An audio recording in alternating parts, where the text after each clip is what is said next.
Hey guys, welcome back to my YouTube channel. This is me Anshika this side and I welcome you all to my brand new video. This video I will be sharing with you that how I am going to prepare for my half yearly examinations and क्या मेरी strategy होने वाली है और क्या मैं tips follow करने वाली हूँ। तो मैंने सोचा कि आप लोग के साथ भी शेयर कर दूँ। और देखो, मैं पहले ही बता दे रही हूँ कि मैं ऐसा कोई भी बहुत बड़ी टीचर तो हूँ नहीं, या फिर मैं कोई मेंटोर तो हूँ नहीं कि मैं आपको एकदम प्रॉपर गाइड कर सकूँ इसके बारे में। बट जो मैंने अभी अपने लिए शेड्यूल बनाया है या फिर मैं जो अपना टिप्स और ट्रिक्स मैं फॉलो करने वाली हूँ, मैं स्ट्रैटेजीज जो अपने आप से जो मैंने प्रिपेयर की है, तो मैंने सोचा कि आपकी हेल्प हो जाए, इसलिए मैं आपके साथ में ये वीडियो शेयर करती हूँ। इस वीडियो को बनाने का बस एक ही मोटिव है कि एक स्टूडेंट की तरफ से एक दूसरे स्टूडेंट की हेल्प हो सके। That's why I am making this video. So without any further delay let's get started. Okay, so जहाँ तक मुझे पता चला है, मेरा जो एग्ज़ामिनेशंस होने वाला है, जो मेरा मिड टर्म्स एग्ज़ाम होने वाला है, वो होगा अप्रॉक्सीमेटली 9 सितंबर के आसपास से, क्योंकि अभी तक एग्जैक्ट डेट नहीं पता चली है और अभी तक डेट शीट अनाउंस नहीं हुई है। बट टीचर्स हमारे प्रेडिक्ट कर रहे हैं कि 9 सितंबर से या फिर 1-2 दिन आगे हो सकता है, बट मोस्ट प्रोबेबली 9 सितंबर से ही स्टार्ट होने वाला है। तो अभी मेरे पास में अप्रॉक्सीमेटली 21 डेज़ का टाइम है और इसमें मैं कैसे प्रिपेयर करने वाली हूँ वो मैं आपके साथ में शेयर करती हूँ। अकाउंट्स की बात सबसे पहले करते हैं। सो अभी मैं हूँ डिसोल्यूशन चैप्टर पे और डिसोल्यूशन चैप्टर में टोटल 6 लेक्चर्स हैं और मैंने अभी तक 3 लेक्चर्स को अभी तक कंप्लीट कर लिया है और अभी मुझे 3 लेक्चर्स करने हैं। तो मैंने अभी डिसोल्यूशन चैप्टर के लिए सोच रखा है कि मैं कैसे ना कैसे करके कल तक कंप्लीट कर लूँगी, क्योंकि आज और कल दोनों दिन छुट्टी है। कल राखी है, इसके लिए छुट्टी है और आज तो संडे है ही, तो 3 लेक्चर से आराम से कंप्लीट हो जाएंगे और उसके बाद में हम लोग साथ साथ में रिवीजन भी करते रहेंगे। तो अभी पहले डिसोल्यूशन चैप्टर कंप्लीट हो जाए और उसके बाद में ये कंपनीज़ वाली जो बुक है उससे कंप्लीट करना है मुझे। तो उसमें हमारा आ रहा है प्रो डाटा अलॉटमेंट से पहले वाला टॉपिक तक, तो वो मुझे कंप्लीट करना है और उसमें इन टोटल 8 लेक्चर्स हैं प्रो डाटा अलॉटमेंट से पहले तक। उसे मैंने सोचा है कि 30 अगस्त तक मैं कैसे ना कैसे करके कंप्लीट कर लूँगी। अगर हम लोग बीएसटी की बात करते हैं अब, तो बीएसटी में मेरे इन टोटल डायरेक्टिंग चैप्टर और कंट्रोलिंग चैप्टर, मेरा ये दोनों चैप्टर अभी बाकी रह रहा है, तो उसमें मेरे 8 लेक्चर्स हैं इन टोटल।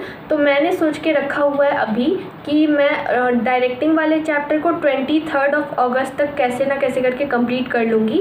1-2 दिन आगे पीछे हुआ तो कोई बात नहीं है, या तो पहले भी हो सकता है या बाद में भी हो सकता है। इस वजह से मैंने 23 तक का डेडलाइन अपने लिए सेट करके रखा हुआ है और उसके बाद में मैं कंट्रोलिंग वाले चैप्टर को भी कर लूँगी 2-3 दिन के बाद में, 2-3 दिन के बाद तक मैं इसे भी कंप्लीट कर लूँगी। उसके बाद में आते हैं हम लोग इकोनॉमिक्स में। इकोनॉमिक्स में मेरा जो इंडियन इकोनॉमिक्स का सिलेबस है तो वो मेरा कंप्लीटेड है, उसमें चैप्टर 3 तक आने वाला है, तो वो मेरा कंप्लीटेड है। आप लोग को मैंने पहले ही दिखा चुकी थी मैं। और उसके बाद में मैक्रो इकोनॉमिक्स की बात रही, तो मैक्रो इकोनॉमिक्स में मैंने लेक्चर 3 तक मनी चैप्टर से कर रखा है और उसके बाद में मुझे करना है, तो 2 लेक्चर उसमें हैं और वो डिटर्मिनेशन वाला जो चैप्टर है उसमें से 5 लेक्चर्स अभी बाकी है मेरे। तो इन टोटल मेरे पास में 7 लेक्चर्स अभी पेंडिंग है। ऐसे भी करके इस सारे सिलेबस को 30 अगस्त तक कंप्लीट करने वाली हूँ और अगर एक्सटेंड हुआ तो 1 दिन और, 31 अगस्त तक मेरा पूरा का पूरा सिलेबस कंप्लीट हो जाना चाहिए। और उसके बाद में मैं जो 9 दिन बचेंगे या फिर 8 दिन, जितने भी दिन होंगे, तो वो पूरे के पूरे दिन हम लोग देंगे रिवीजन के लिए। और उसके साथ ही मैंने एक शेड्यूल भी बनाया, अपना टाइम टेबल बनाया। So I am going to tell you right now.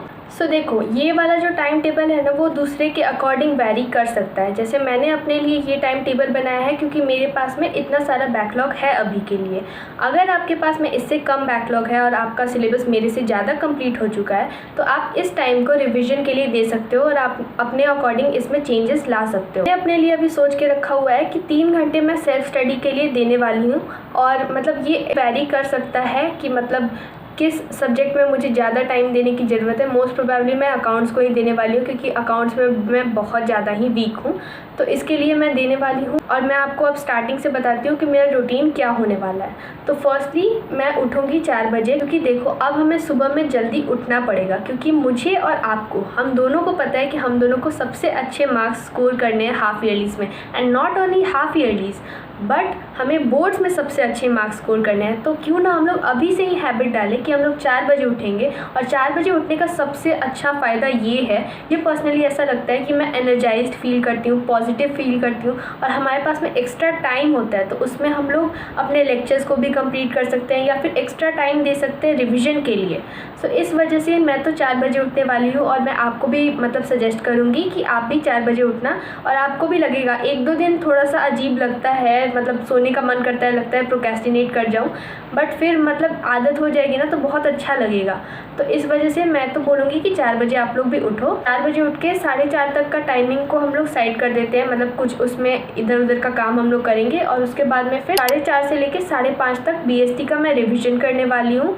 और उसके बाद में फिर 5:30 से लेके 6 बजे तक इको का न्यूमेरिकल्स, क्योंकि न्यूमेरिकल्स में सबसे ज़्यादा दिक्कत ये हो जाती है कि जैसे नेट डोमेस्टिक कैपिटल फॉर्मेशन है, तो नेट डोमेस्टिक कैपिटल फॉर्मेशन में ये दिक्कत हुई थी मेरे से एक न्यूमेरिकल में कि मैंने उसे ग्रॉस समझ लिया था। तो ये छोटी छोटी मिस्टेक्स जो है ना वो मुझे अपने न्यूमेरिकल्स में ख़त्म करनी है और इसे मुझे सॉल्व करना है। न्यूमेरिकल्स में बहुत ज़्यादा नंबर कैरी करते हैं न्यूमेरिकल्स, मतलब 6 नंबर के न्यूमेरिकल्स आते हैं, तो मुझे चाहिए कि 6 के 6 नंबर मेरे पूरे अच्छे से सिक्योर हो जाए। तो इस वजह से मैं आधे घंटे न्यूमेरिकल्स के लिए ही देने वाली हूँ। उसके बाद में फिर 1 घंटे के लिए मैं अकाउंट्स करने वाली हूँ। जैसे मेरा जो स्कूल है ना वो मतलब 8 बजे से अब मुझे जाना होता है, तो मैं 7 बजे तक या 7:30 तक भी, मतलब वो वैरी कर सकता है, मतलब कभी मेरा मन कर गया कि कुछ और करने का तो मैं आधे घंटे को एक्सटेंड कर सकती हूँ। तो 7:30 बजे से मैं तैयार होने के लिए चली जाऊँगी स्कूल के लिए। तो ऐसे करके मतलब 7 बजे तक अभी मैंने अपने प्लानर में लिख के रखा हुआ है कि मतलब 7 बजे तक मैं अकाउंट्स की 1 घंटे के लिए प्रैक्टिस करने वाली हूँ। उसके बाद में मुझे स्कूल जाना रहता है, तो 8 से 2 मेरा स्कूल रहता है। उसके बाद में 2 घंटे के लिए तो ऑफकोर्स हम लोग रेस्ट करेंगे, क्योंकि भाई हम लोग रोबोट तो है नहीं। आराम से हम लोग पहले रेस्ट करेंगे, खाना वाना खाएंगे, और उसके बाद फिर फ़ोन चलाएंगे, ऑब्वियसली फ़ोन चलाएंगे, और उसके बाद में फिर हम लोग अपना आराम से इंजॉय कर लेंगे। उसके बाद में फिर जैसे मुझे तो है कि मुझे आपके लिए वीडियोज़ को एडिट करना रहता है, और उसके बाद में मुझे वॉइस ओवर करनी रहती है, तो उसके लिए मैं 1 से 1.5 घंटे देने वाली हूँ। और उसके बाद में मैं अकाउंट्स का लेक्चर देखूँगी, तो 5:30 से लेकर 6:30 बजे तक मैं अकाउंट्स का एक लेक्चर कंप्लीट करूँगी। उसके बाद में मैं 7 बजे तक आपके लिए वीडियो अपलोड कर दूँगी, या फिर अगर उससे पहले ही हो गया तो मैं आपके लिए उससे पहले भी अपलोड कर सकती हूँ वीडियो। तो अब बात करते हैं BST की। तो BST में मैं पढ़ने वाली हूँ 7:30 बजे से लेकर 8:30 बजे तक। उसके बाद में भी हम लोग 15 मिनट का ब्रेक लेने वाले हैं, और उसके बाद में हम लोग अकाउंट्स की प्रैक्टिस स्टार्ट करेंगे।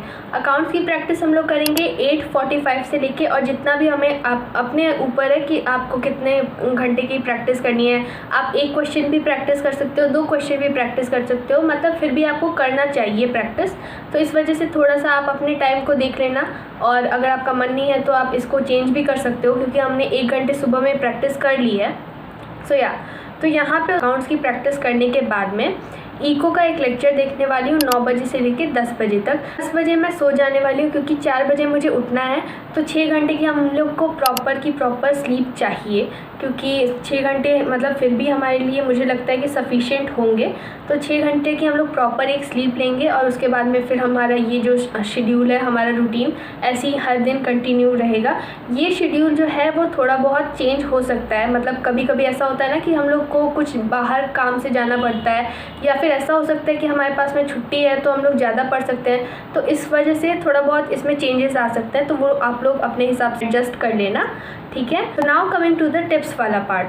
तो अकाउंट्स में मैंने एक टिप अपने लिए सोच के रखी है, और मैं उसे ही फॉलो करने वाली हूँ। जैसे ऐसा होता है ना कि हम लोग अगर करंट वाला चैप्टर पढ़ रहे रहते हैं, जैसे मैं अभी डिसोल्यूशन वाला चैप्टर पढ़ रही रहती हूँ, तो मैं अभी क्या पिछले वाले चैप्टर्स में हुआ है मेरे दिमाग से थोड़ा थोड़ा निकलते जाता है, मैं भूलती चली जाती हूँ। तो मुझे लगता है कि ऐसा सबके साथ में होता है। तो इस वजह से इस प्रॉब्लम को दूर करने के लिए मैंने एक सोल्यूशन निकाला है कि हम लोग जैसे पार्टनरशिप वाली बुक में 5 चैप्टर्स हैं। अगर आप DK गोयल की बुक को फॉलो करते हो तो 5 चैप्टर्स हैं, तो उसमें से मैं ऐसा करूँगी ना कि हर एक चैप्टर से एक एक क्वेश्चन सॉल्व करूँगी, या फिर एक चैप्टर से 2 कॉन्सेप्ट के क्वेश्चंस को सॉल्व करूँगी। इससे क्या होगा ना कि हमारे पिछले वाले कॉन्सेप्ट्स का भी हमें रिवीजन रहेगा, और साथ में हमारा जो अभी करंट चैप्टर चल रहा है उसके भी हम लोग प्रैक्टिस करने वाले हैं। तो सारे चीज़ को हम लोग बैलेंस करके चल सकते हैं, और हम लोग पीछे वाले कॉन्सेप्ट्स को भी नहीं भूलेंगे, और आगे वाला तो हमारा चल ही रहा है तो उसे हम लोग प्रैक्टिस तो करेंगे ही करेंगे।